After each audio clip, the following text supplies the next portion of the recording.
Assalamualaikum warahmatullahi wabarakatuh. Perkenalkan, nama saya Setia Rahmawati dengan NIM 2202056024. Saya dari jurusan Ilmu Hukum. Saya kelas Ilmu Hukum A5. Kuliah saya di Universitas Islam Negeri Wali Songo, Semarang. Saya di sini akan menjelaskan tentang pengaturan hak kekayaan intelektual dalam KUH Perdata.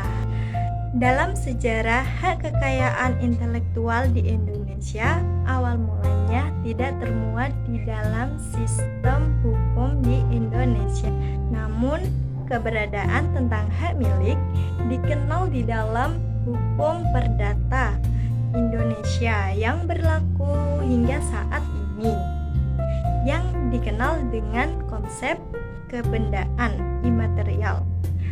Pubandi Purbajaraka mengemukakan pendapatnya, yakni oleh karena ruang, lingkup, dan aspek-aspek hukum yang sangat luas, maka perlu diadakan pembidangan antara hukum publik dan hukum privat.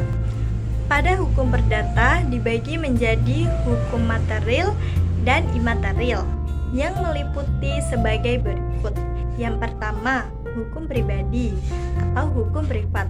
Yang kedua, hukum harta kekayaan yang meliputi hukum benda seperti hukum benda tetap atau hukum agraria dan hukum benda lepas. Ada hukum perikatan seperti hukum perjanjian, hukum penyelewengan perdata, dan hukum perikatan lainnya. Ketiga ada hukum keluarga, terus keempat hukum waris, dan kelima hukum acara. Menurut pendapat Mahadi, orang cenderung membagi hak kekayaan intelektual menjadi dua bagian, yakni yang pertama hak absolut, yaitu pihak yang berhak dilindungi terhadap gangguan dari siapapun. Yang kedua, hak relatif, yaitu hak yang dapat dipertahankan terhadap orang tertentu saja. Sistematika hukum harta kekayaan pada hukum perdata meliputi dua bidang, yakni sebagai berikut. Yang pertama, hukum benda terdapat dalam buku 2 KUH Perdata, yaitu peraturan-peraturan hukum yang mengatur hak-hak kebendaan yang bersifat mutlak. Artinya, adanya hak terhadap benda oleh setiap orang wajib diakui dan dihormati. Artinya, dari pasal 499 KUH Perdata, yakni yang dapat dijadikan objek hak milik adalah benda dan benda itu terdiri dari barang dan hak. Pasal 503 KUH Perdata yang bunyi tiap-tiap kebendaan itu bertubuh, berwujud, dan tidak berwujud, seperti hak tagih, hak atas bunga uang, hak sewa, hak kekayaan intelektual, dan sebagainya. Dalam penetapan Undang-Undang Hak Kekayaan Intelektual merupakan bagian dari benda bergerak dan tidak terwujud atau tidak berwujud.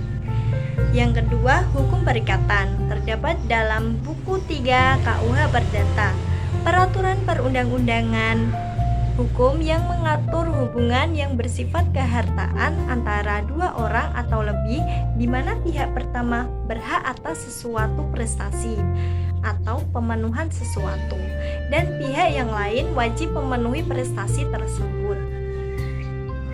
Hak kekayaan intelektual termasuk di dalam lingkup hukum harta kekayaan yang diatur dalam KUH Perdata buku kedua dan hukum perikatan buku ketiga KUH Perdata.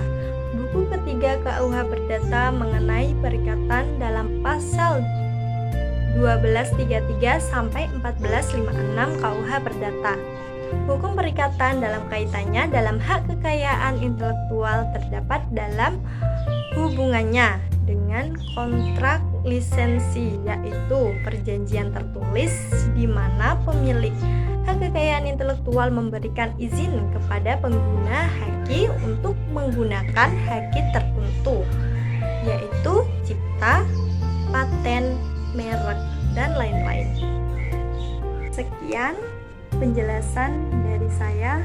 Wassalamualaikum warahmatullahi wabarakatuh. Sampai jumpa.